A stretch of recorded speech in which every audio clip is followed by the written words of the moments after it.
So let me set the tone for you guys right now.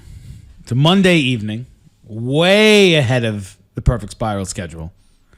But because of the Christmas week, the holiday season, the jingle and the bells, the snow and the presents, the Santa and the Claus, we are here early this week with live football on as we're recording this podcast. Yes, Browns Raiders is on, and you are going to see a side of John tonight that I don't think you're ever going to see again. You are seeing John tonight in the midst of a fantasy football meltdown as he trails my wife in the quarterfinals, watching his beloved Nick Chubb do nothing at the current moment. We're going to get to that in the episode. We're going to rag on John for the rest of the episode, for the whole episode tonight. It's going to be fun. Episode 43, 2 episodes before the new year. We are going to cover the games that happened on Thursday, Saturday, and Sunday. We obviously cannot cover the games today. We'll give a look ahead to the games. To game tonight, Minnesota-Chicago, and the 2 games tomorrow, Philly-Washington, and the Rams in Seattle. And we'll go over who in the hell is going to win the AFC North. Who is going to win the AFC North? And at the very end, which NFL team is in the worst spot right now? As it's currently constituted, which NFL franchise has the longest way to go? We're going to get that, all of you. We're going to get our game picks in as well. All coming up on episode 43, holiday special of Perfect Spiral. Spencer, hit the tape.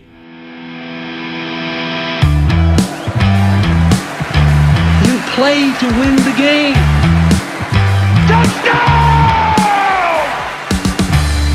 Can't wait. John, how are you?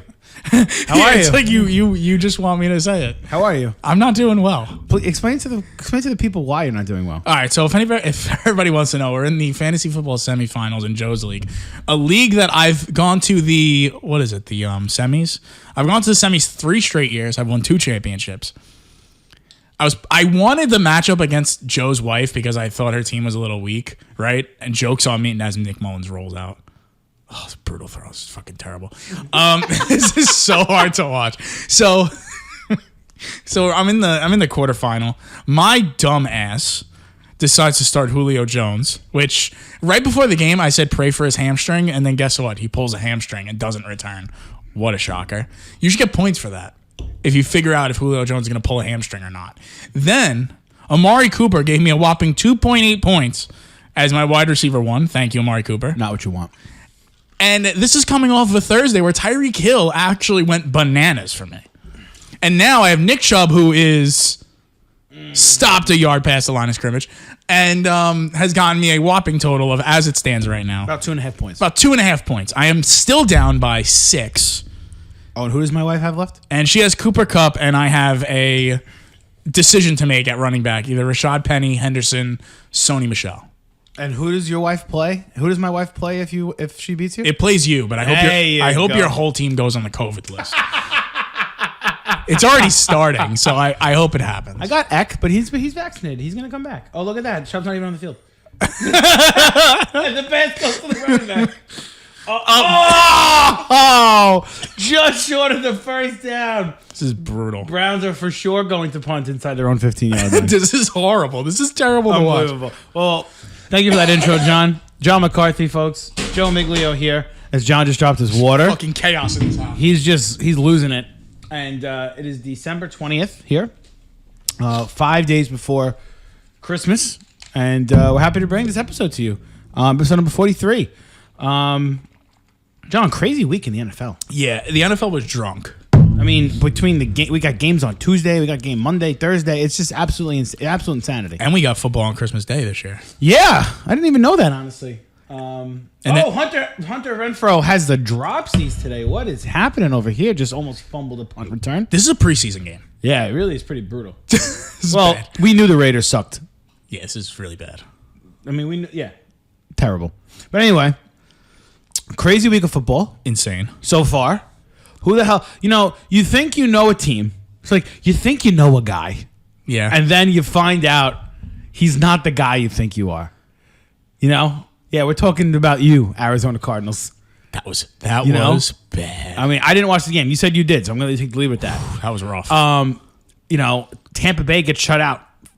Tom Brady gets shut out for the first time in 15 years on national television against the Saints, who he just can't beat. And loses half of his team. I could play quarterback for the Saints. I don't know if Tom Brady could beat me right now the way that they play the Saints. It's incredible. It's incredible. It really is incredible.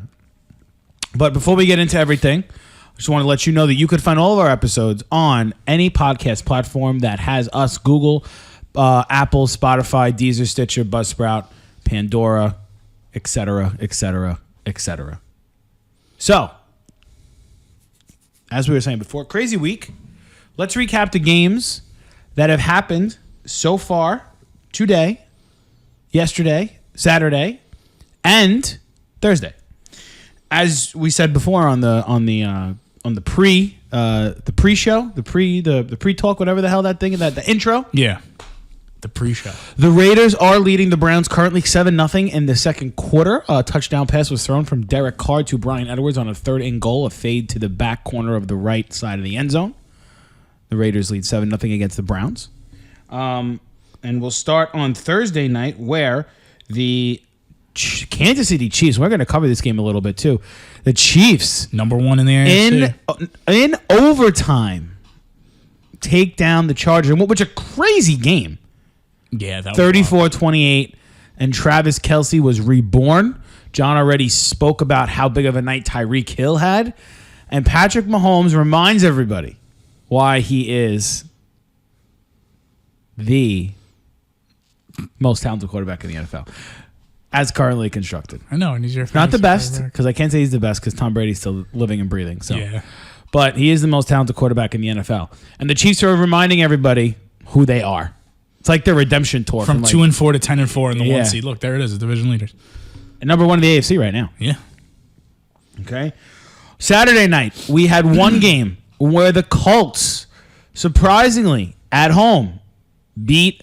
Where the Colts have struggled at home this year, but the Colts beat the New England Patriots 27-17. That was a very close game. The Colts were in control of that game for much of the night, and then the Patriots tried to mount a comeback in the fourth quarter. And Jonathan Taylor said no to that as he put that game on ice. 62-yard run. Okay. In a shocker, an absolute shocker in Detroit, the Lions. And I didn't watch any of this game. I'm going to give you guys a lowdown of why I wasn't involved in any of these games.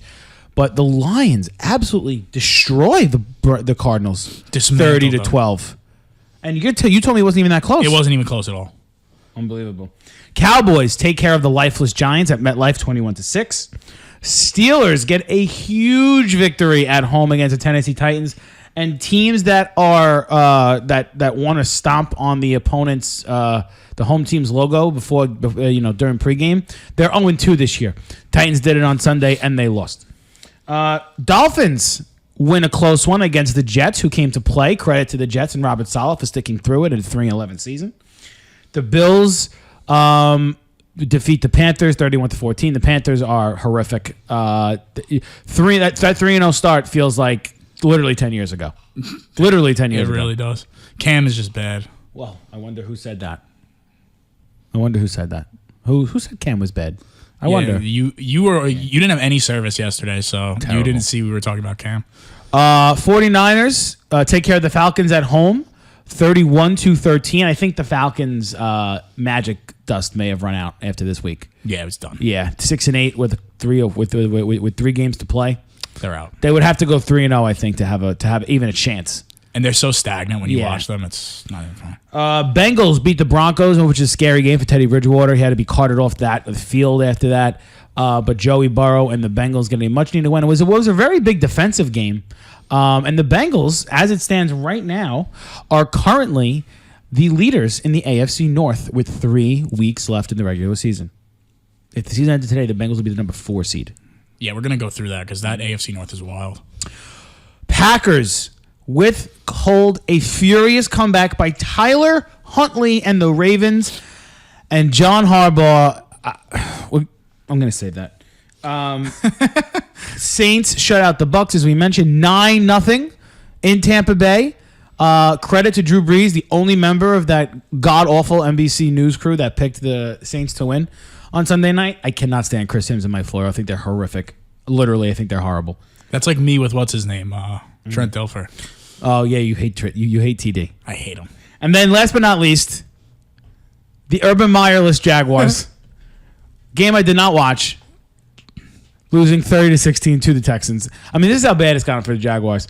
On James Robinson's touchdown pass, there was a fan who was running across the end zone. He was waving on his touchdown run. I mean, good Lord. Can we get some goddamn security in that place? I mean, Christ. But, bodes well for me next week. We went to the game next week. You want to know a fun stat about the Jaguars real quick? Go. Jaguars are 0-12 against every team that's not in the AFC East this year. And you know who the Jets play? Who the Jaguars play next week? The Jets. The Jets. Nice. AFC East. I smell Trevor Lawrence. W coming next week. My luck, he'll fucking go on the COVID list on Saturday. I'll see CJ Beathard and company. Oh my God. That would be such a Jags fan thing. It really would be for me. Like a New York Jags fan to go to the game. Horrifying. But John, let's start on Thursday night. Let's go back a little bit to LA in that wild Thursday night game. What is your main takeaway from that game between the Chargers and the Chiefs on Thursday night? That team should stop going for it on 4th and whatever when they clearly have a better option, like kicking field goals. If they kick 2 of those field goals, that's not even one of the field goals. They're not even in overtime. It's insane. I mean, and this was a theme this weekend too. Was this like go for it on 4th and 5, 4th and 6? Like, listen, if it was 4th and 1, 4th and 2, I get it.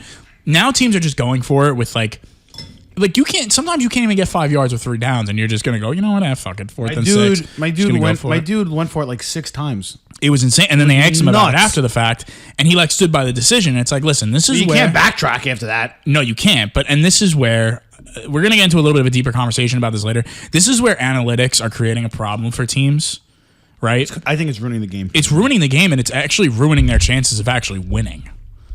Because when you look at teams like the Chargers who were in that game, who could have won that game, who needed that game, and you're going for it with 4th and 5, 4th and 6, you're ruining your chances of winning. It's just simple. I don't understand why points is not as important as yardage. It's incredible. It really is. Right? And like, it's not like your kicker's like terrible. In the Ravens case, it's even worse because you had the best kicker in football. Literally, maybe of all time. So this is a deeper discussion about analytics, Joe. This is what it is. We'll get into that in a little bit. Yeah. But what do you think about Mahomes? Honest, down 10 with what, like a couple of minutes left in the game, and he just he I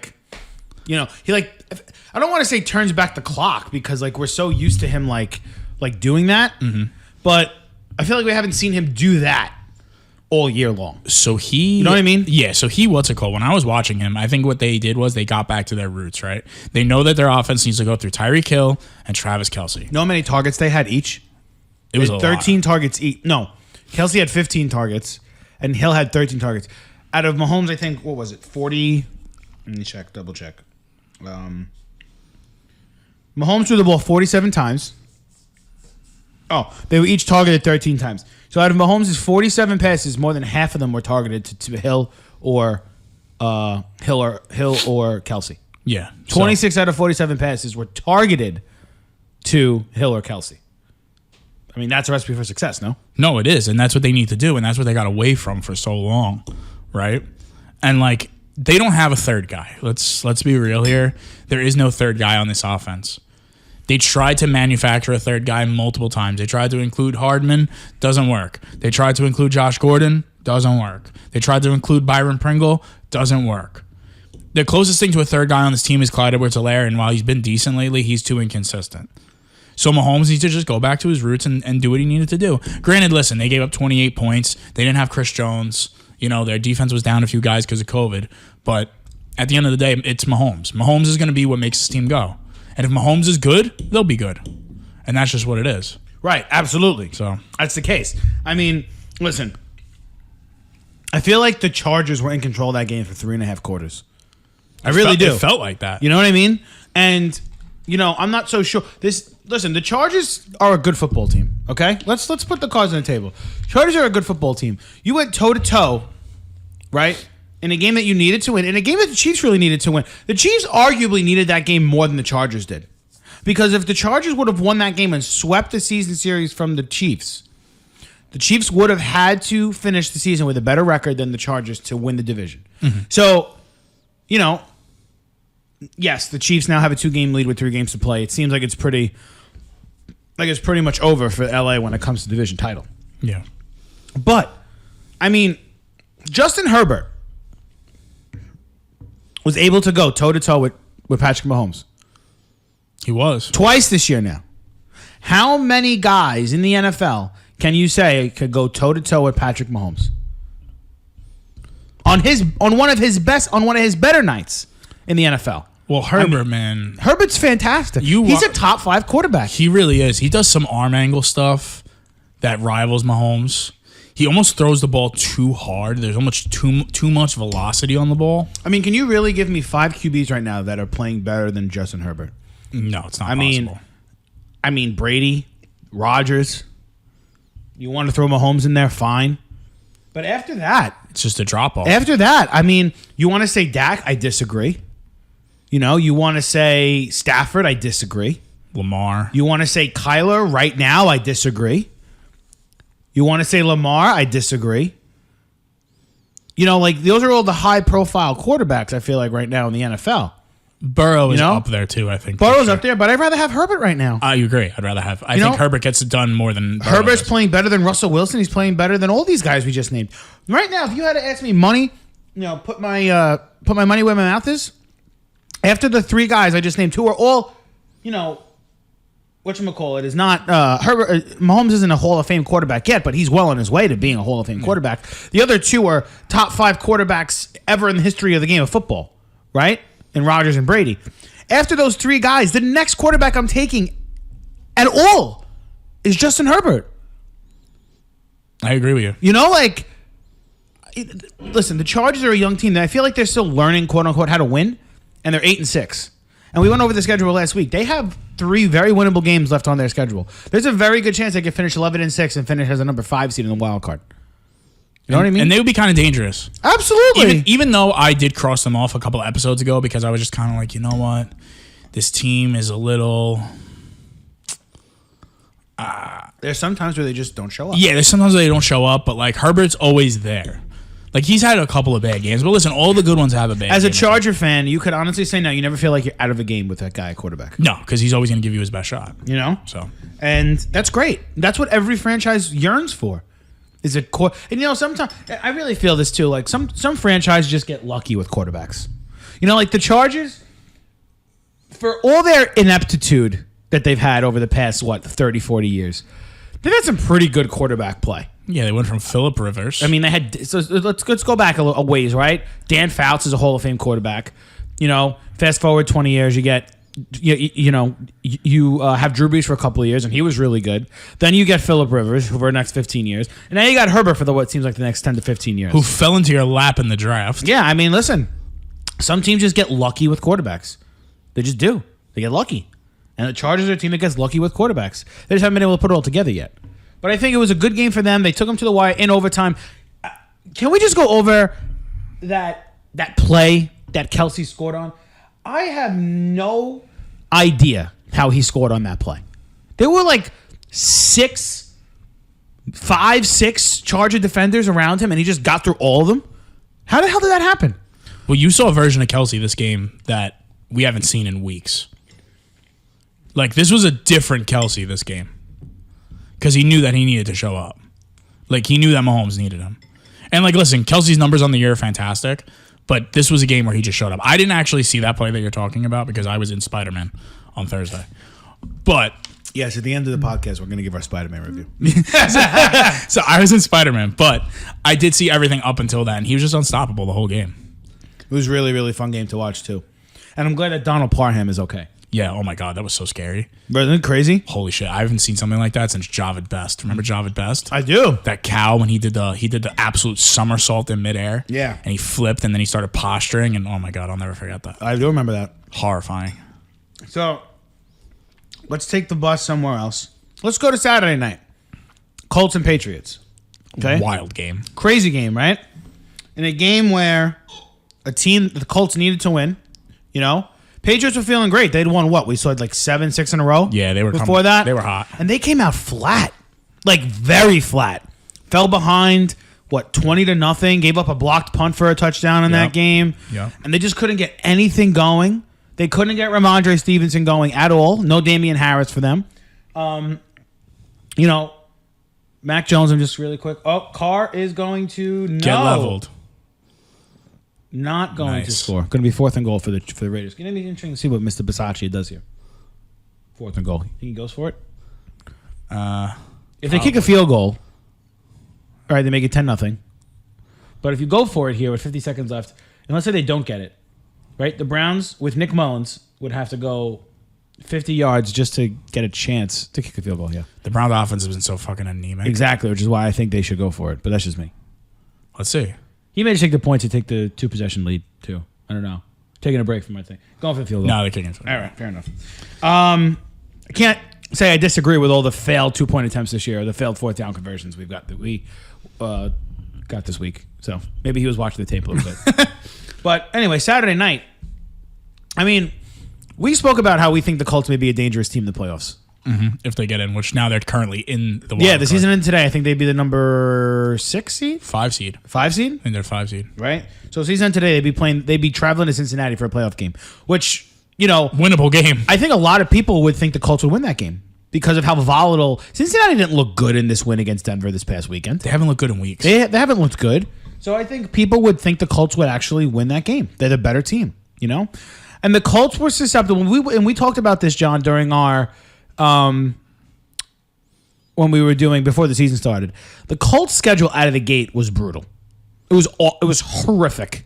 Like they had Seattle and LA Rams back to back, then they had to go and play like the Chiefs and the Bill. It was just nuts. It was insane. Yeah, it was crazy. And they really struggled out of the gate. Mm-hmm. What they started like 1-5, something like that. Something like that, right? Yeah. And they, very similar to Miami, have just completely turned it around this year. So I guess my question to you is, how far do you think this Colts team could go? I mean, they outplayed New England at the point of attack in the game the week before when New England absolutely bullied Buffalo. And it's funny because the Colts beat New England almost the same way that New England beat Buffalo.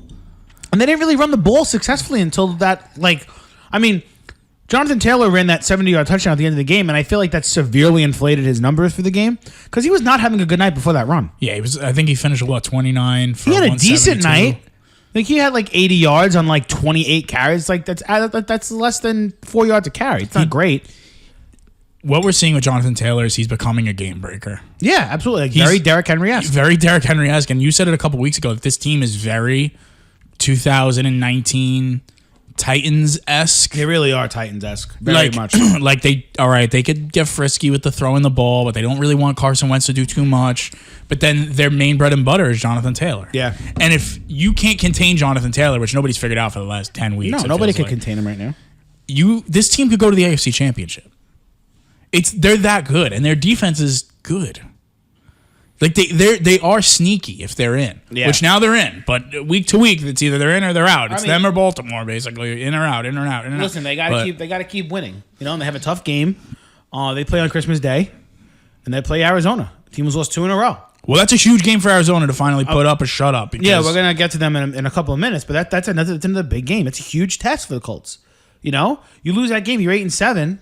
You got 2 games left. You know, they finished the year against Jacksonville, which would be the second year in a row they're playing Jacksonville the last week of the season for a playoff spot, right? But I don't know who they play in week 17. They may play Tennessee, actually.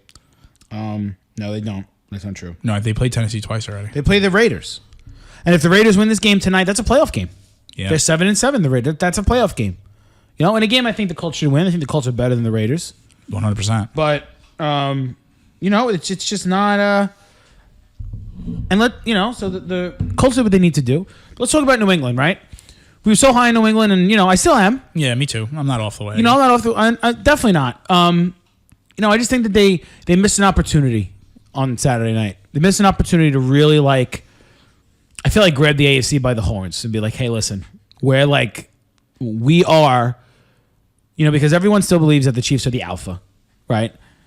And I really thought that winning that game in Indianapolis against a team who was hot would have really said hey, we are the team, next to Kansas City. It's us. I know exactly what you mean, right? Because they did. Belichick's whole thing is they want to eliminate your best player, right? Absolutely. And they, for better or worse, didn't do the most amazing job eliminating Jonathan Taylor. Let's be honest. They right. eliminated the passing game, but they didn't eliminate Jonathan Taylor. Yeah, Wentz attempted 12 passes all night long. It wasn't. He didn't do anything. But I think what I saw with New England was they got away from what's worked the last 6 weeks. Well, okay, agreed with you. But here's my problem, and this is why I ultimately think that I don't think anyone's going to be one and done in the playoffs. But I don't know if they're going to make it to the AFC title game. And this goes back to oh boy, teams having a rookie quarterback. Nick Mullins is doing his best Mike Glennon impression.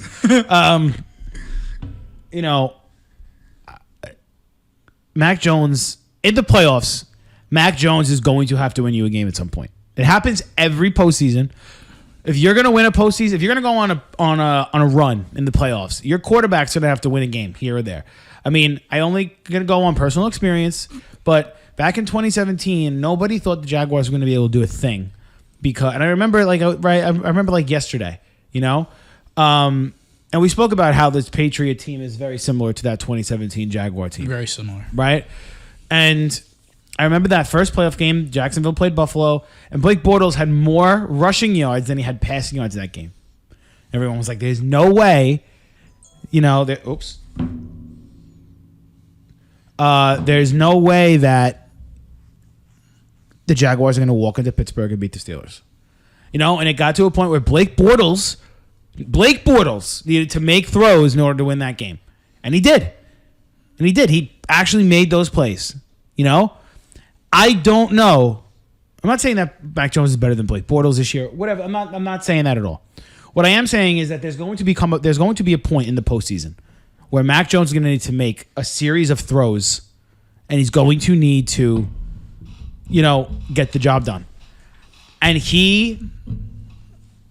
now it makes me almost question, last Monday night a little bit, does Bill trust Mac in a big spot? Does he trust him? Because and this has been a theme of all season for him, right? He made some nice throws. Right, he made a couple of nice throws on Saturday night. Yeah, he did. He made a couple of nice throws. He had a decent game, threw for 200 yards, threw 2 touchdowns, threw a pick. But when they needed him to come up big, he couldn't. And I think over the course of his career, he will. But specifically talking about this year, I think he's the one that's going to, quote unquote, hold them back. So I think one thing we forgot in this whole thing, when we're talking about the Patriots and how much we like the Patriots, and everyone talking about how much they like to pay. Every single time this guy throws a ball, pain goes through my body. I think one thing that we forgot about this team is that he's a rookie. At the end of the day, he's a rookie quarterback. He's been babied the whole year. They have not let him open it up. And when they have let him open it up, he's been hit or miss. I'm not going to say that he's been great. He definitely does well. It's very, you know what I'm going to compare him to? You know who I'm going to compare him to? You're gonna like this one. He's very Jared Goff-esque. Oh, that's not a good comparison. No. I'm not talking about as a player. I'm talking about as he really needs the run game to be successful. If there's no run game and there's no running lanes like there was none on Saturday, right, and he needs to throw, right, it's almost like Baker Mayfield too. It's they need the run game to stabilize them. And when the run game is not good and he needs to make the throws, he makes too many mistakes. I agree. I agree. The sweet spot for him is throwing the ball 20 to 25 times a game. If he's throwing the ball more than that, there's a problem, right? And if you're making him go outside of his comfort zone, which we've seen with Mac Jones, his comfort zone is 10 yards or less, maybe 15 or less, you're running the risk of turnovers, inaccuracy. Just at this point in his career, he's just not ready for it yet. No, I agree He's with got you the 100%. training wheels on still. Right. And I think that's going to hurt New England in the postseason. They're going to play an opponent who's going to be good against the run. You know, I mean, what if they play Indy again in the playoffs? They might be in trouble. They might be in trouble. You know, I just think that it's and Bill knows this. Bill knows the playoffs are a different animal. He knows this. He's accustomed to it, right? He's basically got like two or three regular seasons under his belt in the postseason. Maybe more, yeah. So, again, we're not saying we're out on New England, obviously. Not at all, yeah. Not at all. They could still make a huge run. They could even go to the Super Bowl, I think. 100%. I agree. But I don't know if Mac is going to... I don't know if I trust Mac to make those throws. I think I need to see him finish the season strong. Right now. You know? And he's a rookie quarterback. I mean, listen, he's done a lot of good things this year. He's done a lot of good things. I mean, he's in the Rookie of the Year conversation. Right? 100%. You know? I mean, listen, you're the quarterback of a 9-5 AFC least eating football team. You're in the conversation for Rookie of the Year. He's in the top 5 in completion percentage. Yeah, he's having a great season. He's having a good season. He's having a good season, and I think most of that is because, you know, his coaching staff and his team are putting him in positions to be successful. That's fine. Yeah, it's a perfect schematic fit. Absolutely, and that's what it boils down to. All right. We're going to cover 2 more games this week before we get to the Ravens and Packers, because I think that's going to delve into a bigger conversation. Let's go to the Lions and the Cardinals. I'm going to let you take the lead with this one. Yes. Because you watched it. And all I'm going to tell you, all I'm going to say is last Monday, we talked about, not last Monday, but our last show, we talked about that Rams and Cardinals game. And we talked about how the Cardinals just didn't almost look prepared to play in a way. Like, they started off slow, and then they kind of woke up a little bit, and they ultimately were in the game in the last couple of seconds, and they couldn't get anything. They couldn't get anything. They couldn't finish. Right, and they couldn't finish. And we took that up to okay, maybe the Cardinals took the Rams for granted. Division game. They usually split with each other. Fine, division games, chalk it up. Rams are a good team. Not the Rams aren't a walkover. The Rams are a good football team. Yeah. And from the score. Again, I saw nothing of this game, so I'm going to just defer to you here. It looked like they got completely outplayed. In Detroit. I don't know how that happens. How does that happen? So here's the problem that I'm noticing with the Cardinals. The Cardinals have a Kyler Murray problem. Okay? We saw this last year, and I said it last week, and now it is happening again. Last year, he started off hot. MVP... front runner conversation. Browns just missed a 47-yard field goal. You think Kyler Murray, oh my God, he's having an incredible year, right? Did he miss his field goal? He missed a 47-yarder. He was banging heads with his team like he made it. Yeah, he's way off. He's way right. By at least 10 feet. Anyway, so last year gets hurt, comes back, they fall. Right. Fine, we saw it. This year starts off hotter than last year. They're what? 10-2. They're on fire. Best team in football? Right. Holy shit. You start losing guys. Start losing J.J. Watt. Kyler gets hurt. Hopkins now out for the season, basically. Unless they get to the NFC Championship, which good luck. They're not making it to the NFC Championship. Now it's happening again. Kyler Murray comes back from injury. Slow. Doesn't look good. And then now, as he's coming back from injury, loses Hopkins. You would think with all the talent on this team, granted, listen, AJ Green has been having an awesome year. Okay, and Kirk stepped up from the stats I saw. Kirk stepped up. Rondale Moore, James Conner, Chase Edmonds. Chase Edmonds back from IR.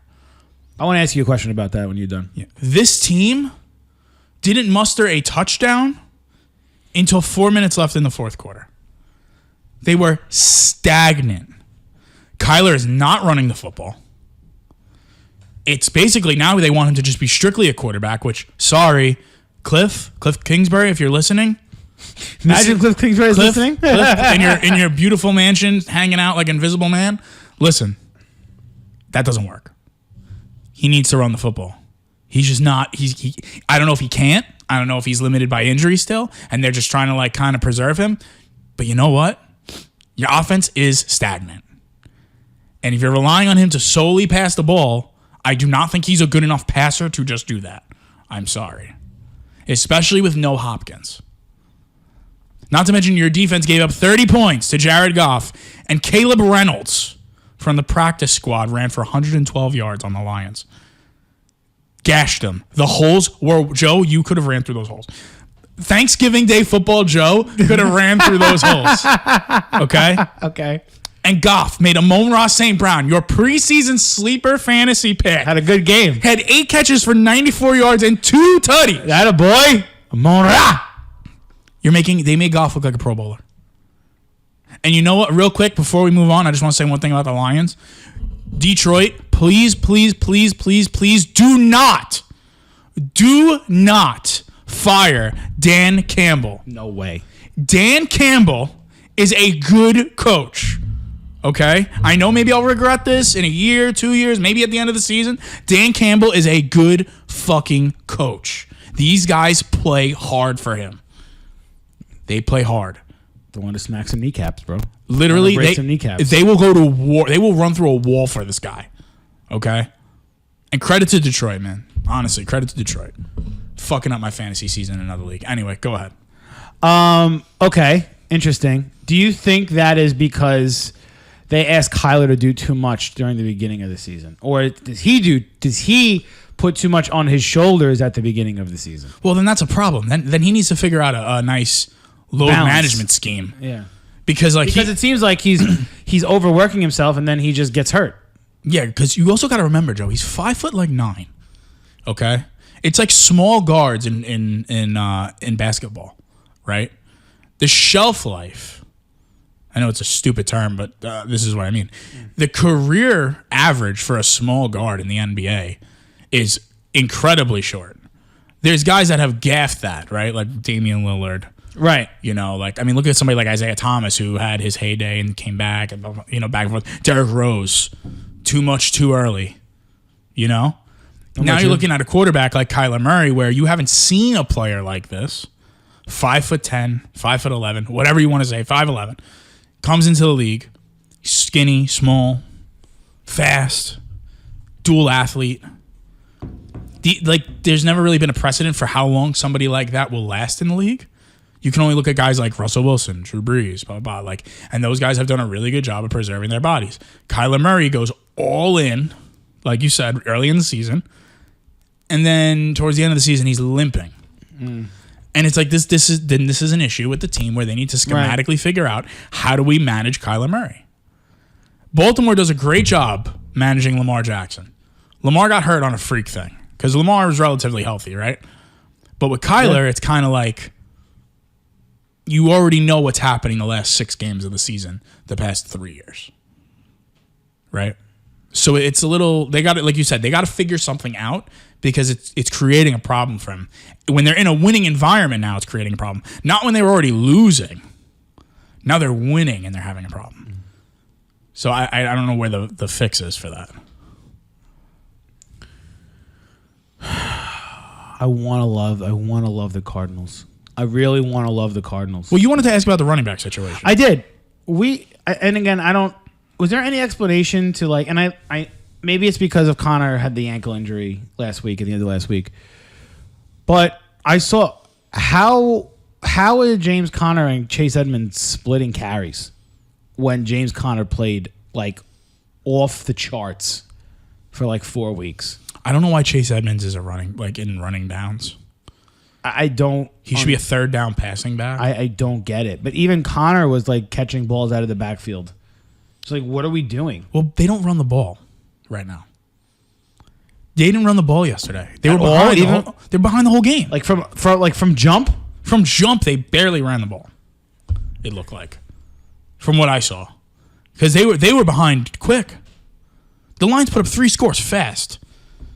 All of a sudden, they're down 20-0. And it stayed like that for quite some time. Did they look unprepared? Yeah, they look like they didn't even get off the plane. What explanation is there for being a 10-4 football team, 10-3 football team, and losing to what would be what people consider the worst team in football? There's no explanation for that. No, even if Murray's not 100%, you should still beat the Lions. You should beat them with fucking Colt McCoy. That doesn't make any sense. If you are a perennial NFC threat, you need to beat the Lions. Right. I'm sorry. And it's not like they didn't need that game, right? No, they needed it because now the Rams are right on their tail. They're out of the 1 seed. Yeah, they're 3 seed today. They're the 4 seed. Yeah, they were the 1 seed. Green Bay is now in the driver's seat, which Green Bay is holding that 1 seed until the end of the until the end when they go to the playoffs. You know who the 2 seed is in that conference right now? With the Tampa Bay's loss last night? The Rams. Dallas. Oh, Dallas? Wow. So you know what I found out? It's not head to head. It's conference record. There's the tiebreaker. Interesting. So even though Tampa beat Dallas in week 1, it doesn't matter. Dallas's conference record this year is 7-1. Interesting. Okay. So they're 10-4. They lost to Denver. They lost to Vegas. And they lost to the Chiefs. Those are 3 of their 4 losses. Interesting. So they're 7-1 in conference. And because of that, the only team they lost to in conference was Tampa Bay. Wow. And the Cowboys have the Eagles, I think, coming up next week. Yeah. They have Washington again. They play a bunch of division games. They have Washington, then they have Arizona in week 17, which all of a sudden is a humongous game. Huge. Because you know what? Nobody wants to be that, you want to be that number 2 seed. Nobody's going to want to play either because the 5 and 6 is going to be 2 of, the 49ers are going to probably be that 6 seed, right? Because they're 8 and 6, I think now. 49ers are impressive. So they're probably going to be that 6 seed. And then you have whoever doesn't win the NFC West crown is going to be the number 5 seed, whether it's the Cardinals or the Rams. The 4 seed does not want to play that 5 seed.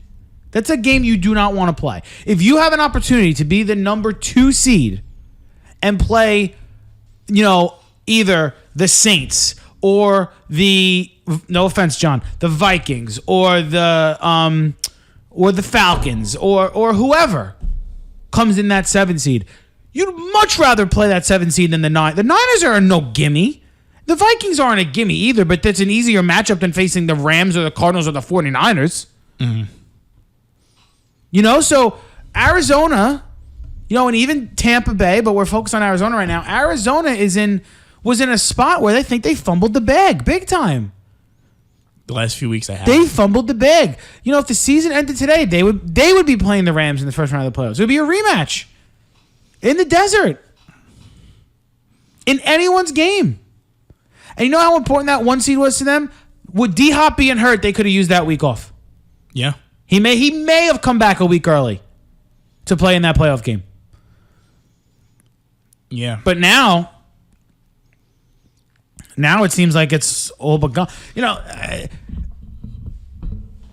Green Bay and Dallas are in the driver's seat, I think. Right now, yes. Tampa losing and becoming 10-4 is, not ideal, but Tampa has Carolina and the Jets the next 2 weeks. Yeah, I don't think they're going to lose either of those games. I really don't. Right? I don't either. We just said Arizona has Indianapolis this weekend. That's no gimme. Right? Then they got the Cowboys next week. That's no gimme. Indy needs that game bad. Right? And let me tell you something. If Dallas wins against the Washington football team next week, which they should, right? All things considered, they should beat the Washington football team. And that game is in Dallas because they just played Washington a couple weeks ago. Then that game in week 17 against Arizona is essentially for the number 2 seed in the playoffs. That's what that's for. Assuming that Green Bay doesn't lose one of their next 3 games, right? If Green Bay loses one of their next 3 games and they all have 4 losses, Dallas would be the team with the number 1 seed. Go figure. That would be wild. That'd be sick. But point being, you want to be that number 2 seed, and Arizona has completely fumbled the ball on that. Has completely screwed the pooch on that. 100%. All right, the last game we're going to cover today. Let's go over to Baltimore because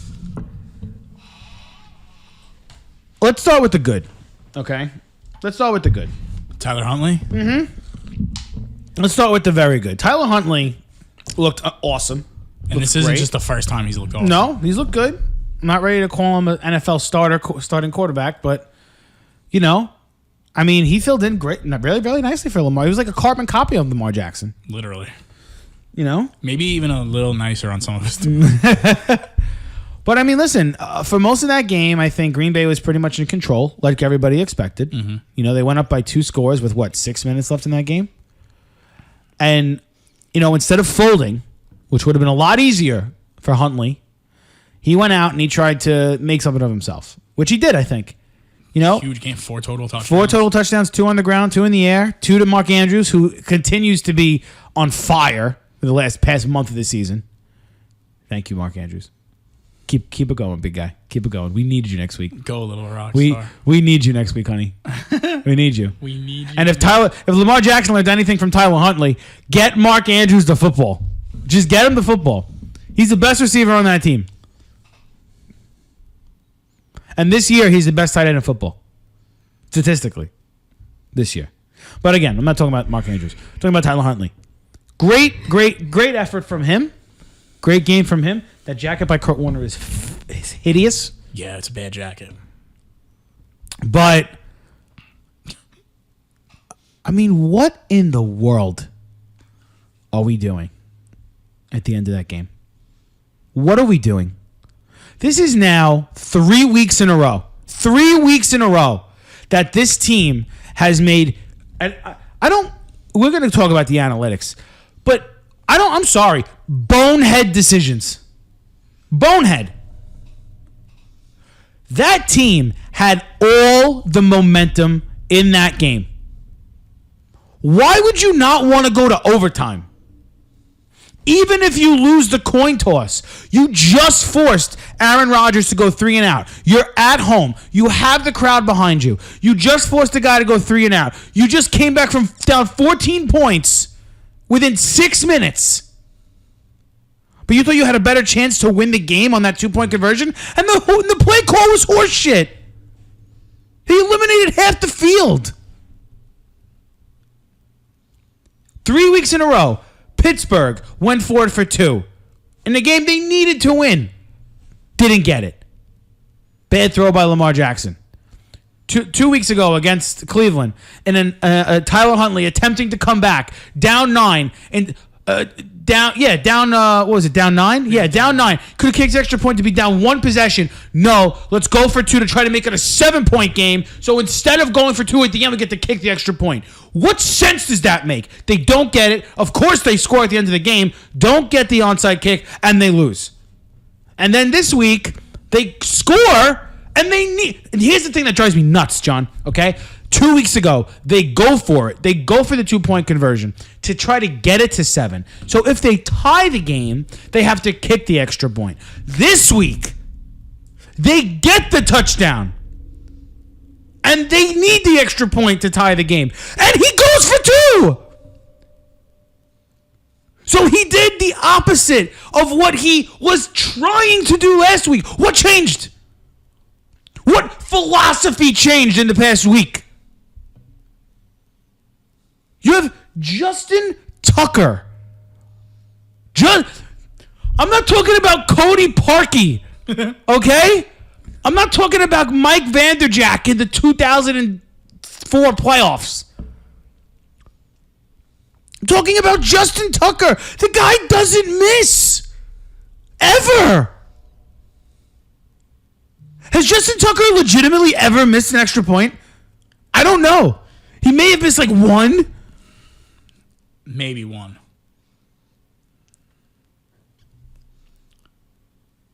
But I mean, what are we doing? What's the logic? There is none. There is none. And you know what's crazy, Joe, is he doesn't even have like a reason for it. So when they went for it a couple of games ago, he said it was because they didn't have enough healthy corners. Garbage. Which is stupid. Then this game, when you, like you said, all the momentum is there, and there was audio that came out now of John Harbaugh going up to all the players and saying, you want to go for the win? Or you want to kick the field goal? I like the field goal here. You want to go for the win? I like the field goal. He keeps saying, I like the field goal. I like where we're at. We could send this to overtime. But do you want to go for the win? Yeah, let's go for the win, coach. Okay. In the headset. Hey, you guys want to go for it or you want to kick the field goal? You want to go for it? Okay. Oh, yeah, we're going to go for it. Dude, you're a Super Bowl winning coach. Like, he's the head coach. Yeah, and he's the head coach. He's the one that's supposed to make the decisions. But you know what gets me the most about this, Joe? You know what gets me the absolute most about this and why it is infuriating me? They are now on the outside looking in of the playoffs. Season end today, they would be out of the playoffs. Yes, because of these stupid fucking decisions. And people are actually out here today saying, oh my God, I love the cohesive group by the Ravens. And John Harbaugh should be considered for coach of the year with all the injuries they've had. Shut up. Shut up. He's lost them games. Nick Chubb tackle behind the line of scrimmage. Love it. Dude, he's lost them games. Yeah. The team has come back. 3 in a row. He's lost. Yeah, to win. And he's made the decision to lose the game. 3 weeks ago, the Ravens were 8-3. That's a long time ago. 8-6 sounds a lot worse than 8-3. To me, at least. And now you're on the outside looking into the playoffs because of these dumb-ass choices. This is what I don't understand in this league, man. Why? It doesn't make sense. Your team is talented. You're a good team. Your team is talented enough that you didn't have your starting quarterback, okay? You did not have your starting quarterback. And your team, who was injured, as you say, to the brim, which they are, they're very injured this year, fought back against what a lot of people, including me and you, believe is currently, right now, the best team in the NFL. You were down 14 at home, and your team fought hard enough that they came back. And you didn't give them the opportunity to win that game in overtime. With Justin Tucker. Because you felt like you needed to go for it. Why? This is the analytics. Why? And the play call was horrible. It's always a bad play call. It's always a play that they don't ever run. Like when it was with Lamar that the last time and he threw that out, he doesn't run that play. But Lamar's taking it himself. Took away half the field. Why are you taking away half the field? And if you look at the replay on that play, Marquise Brown is wide open in the back of the end zone. Wide open in the back of the end zone. But because Huntley was running to the sideline, from jump on that play, because that's probably what the design is. Just run, yeah. I just don't get it. 3 weeks in a row. And I'm not saying they would have won those games, because that's irresponsible of me to say. Yeah. Because they're in that position to begin with for a reason. But you're telling me that 3 weeks in a row, I'm not saying that even would have got the 2 points if they scored against Cleveland at the end last week. I'm not saying that. They still could have very easily lost that game. But you had an opportunity in the Pittsburgh game to go to overtime and do your chances with that. Where in the game you had Lamar Jackson. You had an opportunity to make it a one-possession game in Cleveland. Against a team after you lost your quarterback. Right? Take it down to the end of the game. Put the pressure on the defense, right? To make a play. This week, you get the touchdown. Let me repeat. You get the touchdown. And you still go for 2. I'm sorry. That's bad. That's bad coaching. It's bad decision making. And yes, the answer to everybody's question they're asking themselves right now, yes. If they get it, if they make those 2-point conversions, Joe, yes, it's a great decision. If they make those 2-point conversions, it's a great decision. And me and John are sitting here today talking about how John Harbaugh is ballsy and how he really has the grip of the locker room and he really loves the team and their grittiness. But that's the reality of football. Okay? It's a results business. And the result was they failed 3 times in a row. That was the result. So don't give me this garbage that he should be considered for coach of the year because of the team that he has and the fight they have and because they have a lot of injuries. BS. You think any Ravens fan is happy today that they were in the position to go for 2? No, I don't think so. I don't think so. I think every Ravens fan you talk to would have said, you know what, I'd rather bring my all-pro kicker who's going to go be in the Hall of Fame when he retires a chance to send it to OT. Yeah, he kicked the longest field goal ever this year. The Ravens do not deserve to be in the playoffs. They do not deserve to be in the playoffs. And the reason they don't deserve to be in the playoffs is because of their head coach. So, I agree with you. I 100% agree with you. And considering how the AFC North is right now and how tight it is, they needed that win. They have a huge game next week. And here's the you just brought that up, okay? This past week, okay? You're playing in a 425 game. And I'm not saying you should be scoreboard watching, okay? But you're not an idiot. You know the Bengals are playing the Broncos, and you know that you already lost to Cincinnati, this past week, the last time that they played each other. Yeah. If they lose that game, they're not in first place anymore.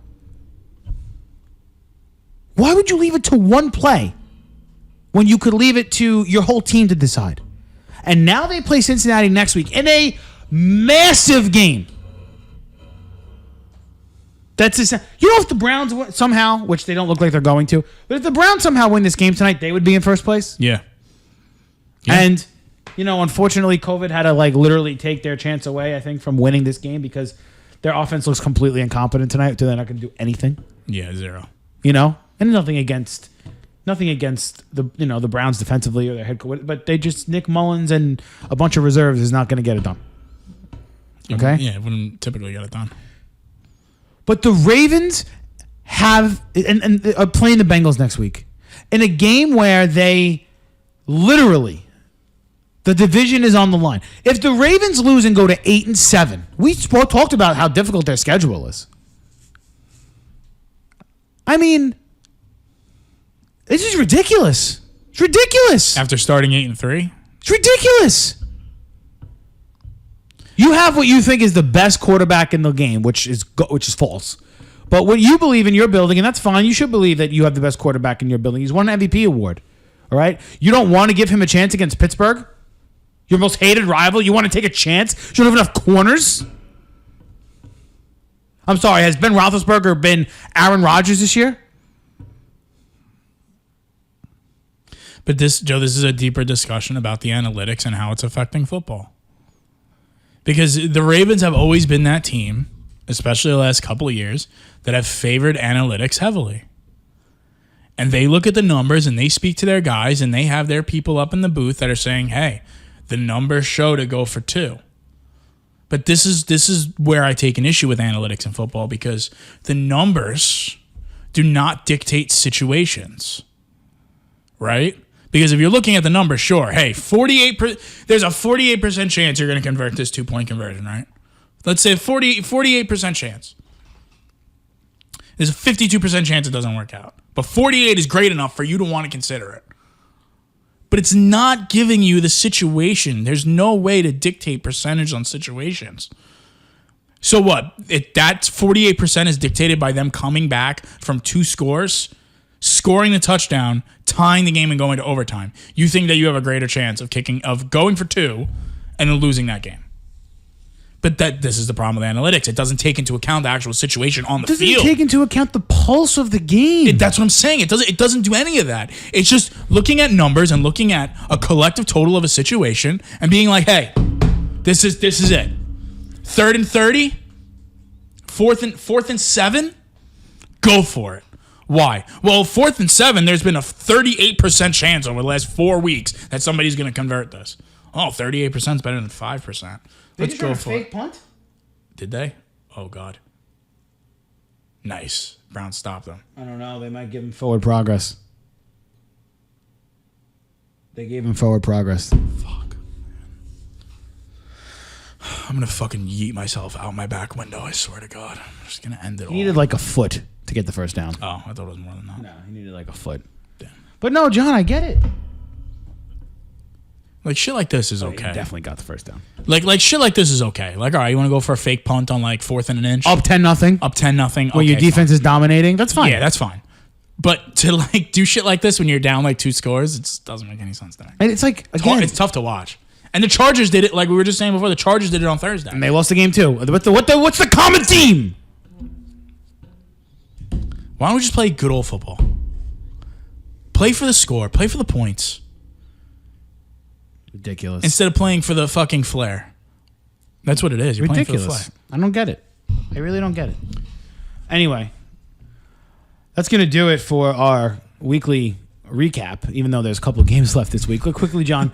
Why don't we look ahead to the couple of games left here? We got Vikings, Bears tonight at 8 o'clock after this Raiders-Browns game. And if anyone's listening to this, and I know that when you listen to this, the game will be over, but the Raiders are up 10-0 currently against the what seems like offensively challenged Browns at the moment. I'll give you the floor because your team's playing. John, if season today, the Vikings would be the number 17 in the playoffs. So, what are you expecting? What are you expecting tonight from the Vikings in a game that they obviously need to win? This feels like a trap game. I'm just gonna say it right now, it feels like a trap game. Kirk Cousins is 1-9 against the spread on Monday night. Odds makers. I don't know. Something about him in prime time. And what are you expecting from Dalvin Cook after last week's ridiculous performance? I mean, they're gonna need him. Thielen was ruled out. He's ruled out. Thielen is out. Which if anybody thought he was actually gonna play, you're out of your damn mind. High ankle sprain is like a 4-week injury. He's not coming back. So it's what is it? KJ Osborne. KJ Osborne, Justin Jefferson. What happened here? Like a turnover. Oh, nice. Maybe Nick Chubb will get the ball now. I'll take 15 yards rushing for the game. Oh, is that joke?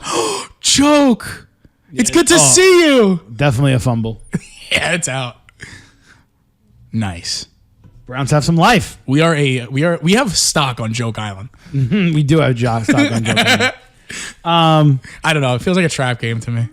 I mean, listen, they're the better team, clearly. Yeah. I think the Bears are struggling offensively, but they showed some spunk last week against the Packers. They showed up a little bit. But yeah, the Vikings need to win this game. 100%. Like I said, they're currently the number 7 seed in the playoffs right now. The season ended today. Let's go to tomorrow to 2 teams that are also 6-7, right? So 3 of these teams are 6-7. The Vikings, the Washington football team, and the Eagles play tomorrow at 7 o'clock Eastern time in a huge game. There's no excuse for them to not win this game. The Eagles. Yeah. Yeah, I mean, Washington's decimated. They do not have anybody playing this game. No. If you're Philadelphia, you need to win. Jalen Hurts has been cleared. He's going to play. So you have no excuse. Let's see what they do. I mean, you saw what Gardner Minshew did for them. Yeah, but listen, Hurts is a better athlete. Minshew also played the Jets.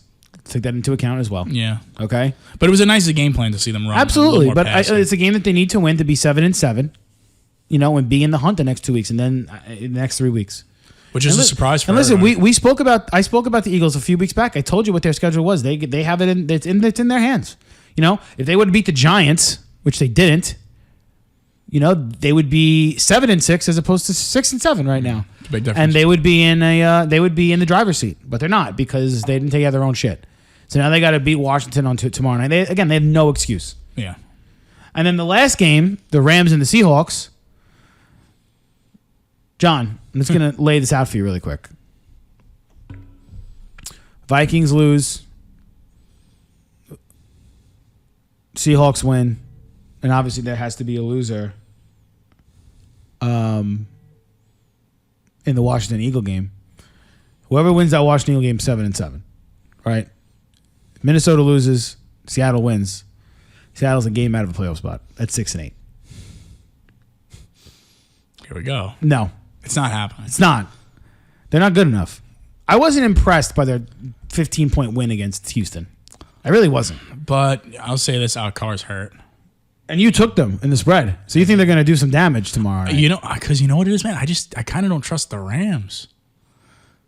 So I just don't. Something about the Rams I just don't trust. I don't trust. So the Rams give up a lot of big plays for a team that has a pretty good defense. Have you noticed that?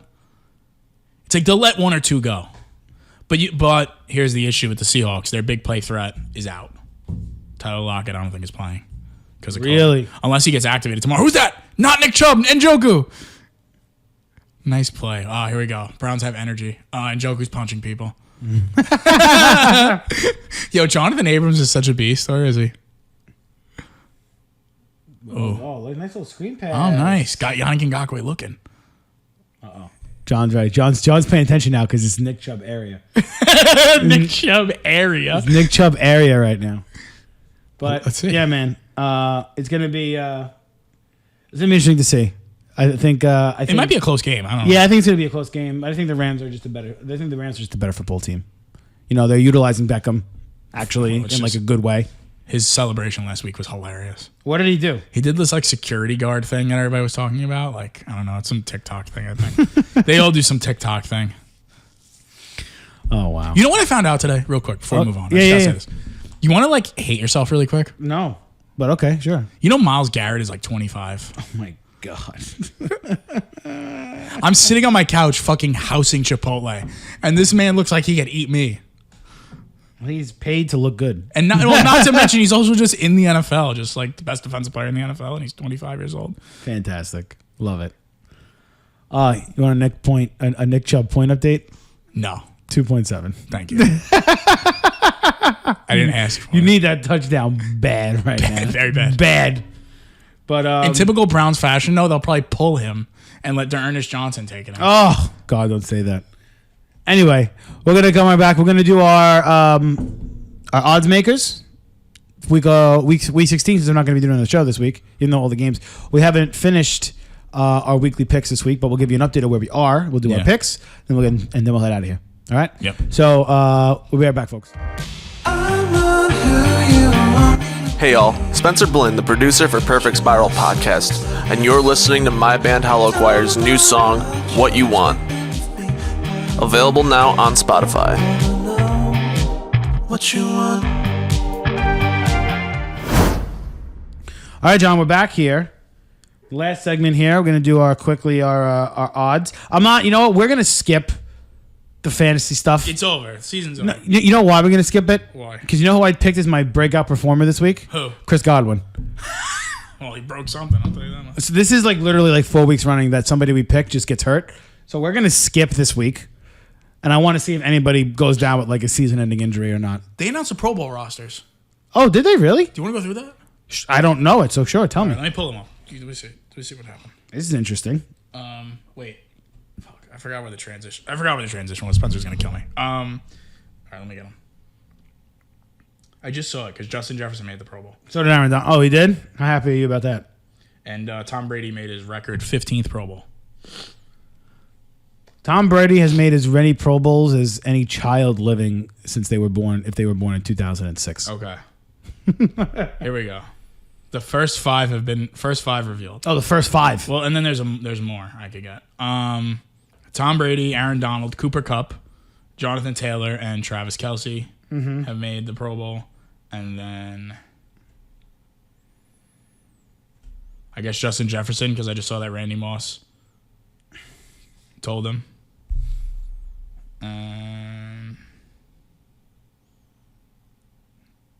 Yeah. Myles Garrett. Nick Chubb. Oh, Nicky boy, he just got the ball. John for like 2 yards. Congratulations. Yeah, that's all they're showing right now. All right, no worries. Denzel Perryman. Max Crosby made the Pro Bowl. Wow, good for Max. And punter AJ Cole. Oh, for the Raiders? Yes, 5 Cleveland Browns made it. Wow. Myles Garrett, Nick Chubb, Denzel Ward, Joel Bettino, and Wyatt Teller. All deserving. The rest of the players will be announced at 8 p.m. Eastern on Wednesday. Oh, very cute. Very nice. Yeah. All right, so let's get to our picks here. Oh, Nick Chubb with the rush here. Boom, hit that fucking hole. Let's go hit that fucking hole. Are you kidding me? What? Did you really just get that emotional? I did. Sorry. That was very aggressive. This is intense. It's really not. You would be screaming at your television. I would not be, actually. Give me a break. I mean, that was just... He hit it. Wow, that was a nice run. That was a nice run. I mean, you want to... Let's do this. Let's see if he gets the ball back here. He's in. He's still in. He's got 24-yard rush. Long. It's 2 points, John. It's a 2-point run. Please do the right thing and give it to him. Do not let Nick Mullins run the ball. I sense play action coming here. Something aggravating. Oh, brutal. 1 yard. All right, we got game picks there. Let's update the fans where we are really quick. This week, John, you are currently 1-2. You took the Patriots, lost by 10. Great. Covered the Bills minus 10.5, and did not cover the Atlanta plus 9.5. They lost 31-13. You have Seattle plus 5.5, and tonight you have the Vikings minus 5. Is he still in the game? Dearness Johnson is in. Oh no!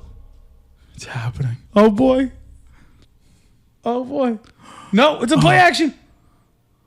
Njoku. He didn't get that. Oh, they ruled it a touchdown! Njoku This is an intense episode. for the score. I don't know if he got in though. I don't think he did. I hope he didn't. I mean, that would be very good feat if he got in. Very good feat. Oh, here we go. Here's a replay. Let's see. The catch is clear. Oh, man. Please step out. Please step out. No. Oh.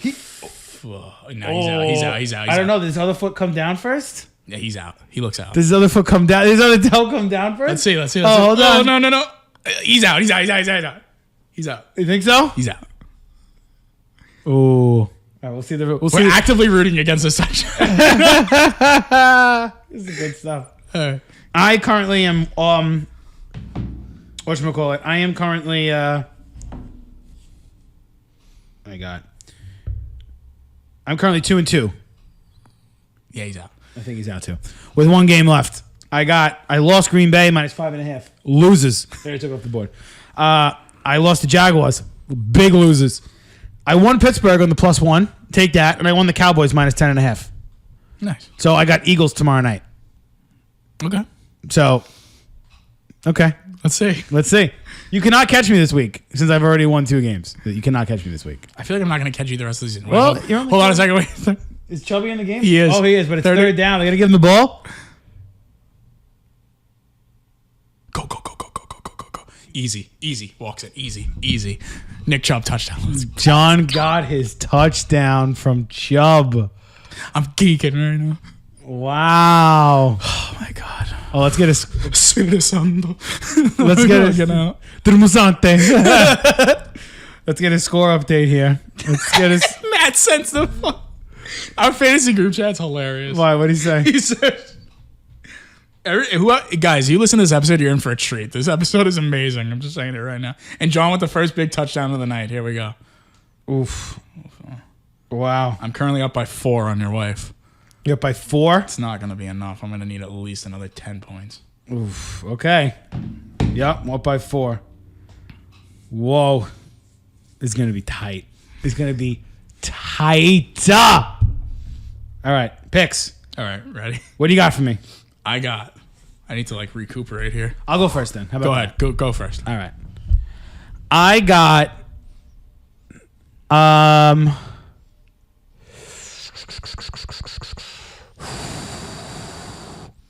Bucks minus 11 in Carolina.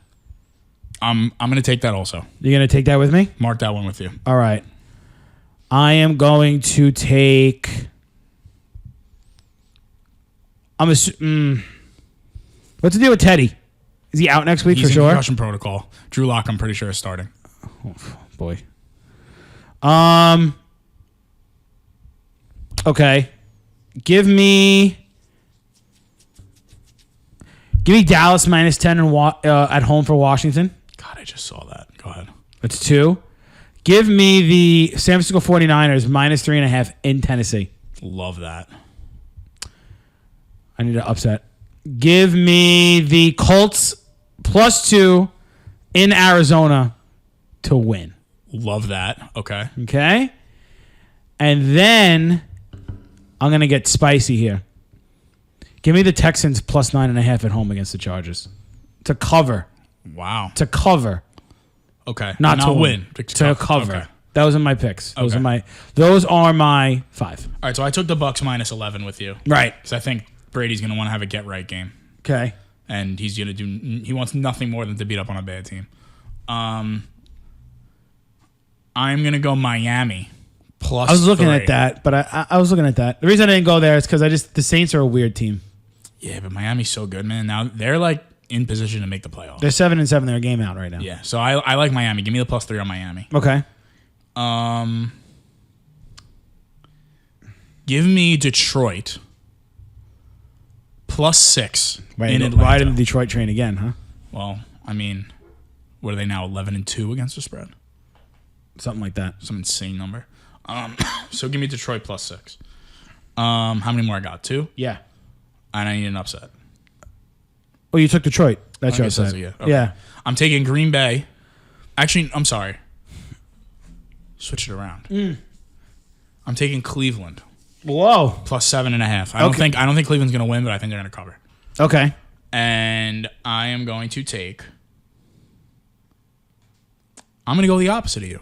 Oh. I'm gonna go Chargers -9.5. Oh, all right. Okay. Well, those are your picks. You will know next week if John has won our fantasy matchup, and he will actually next week. Not only will you know the result of John's matchup this week, you'll know if he advanced and if he beat me in the semifinal. It's going to be a hell of a week. Oh, that dude, yeah. It's going to be a hell of a week. It's going to be a hell of a week when I grab my but you can't touch it yet. beautiful impending baby. First of all, half your team's going on the COVID list. Let's not get excited. Nah, you think so? It's not going to happen, though. Anyway, folks, if we don't speak to you over the holiday, have a happy holiday. Have a Merry Christmas. Wish everybody well. Hope everybody's doing well. And eat a lot of food. Open a lot of presents. And, enjoy football on Saturday. Yes. There is football Saturday, and there's NBA, so enjoy sports on Saturday. And don't forget to watch the John Madden documentary. That's on Fox. Oh, that is, yeah. On that's Christmas morning. Day. Watch the John Madden documentary. It's going to be great. So maybe we'll do a review. Oh, wait, you want to do Spider-Man review? nah, screw it. No, all right. No. It was good. I don't want to do spoilers because he's seen It it. was a fun movie. You'll enjoy it if you didn't read spoilers on the internet. So, John, anything else before we leave? No, that's it, man. All right.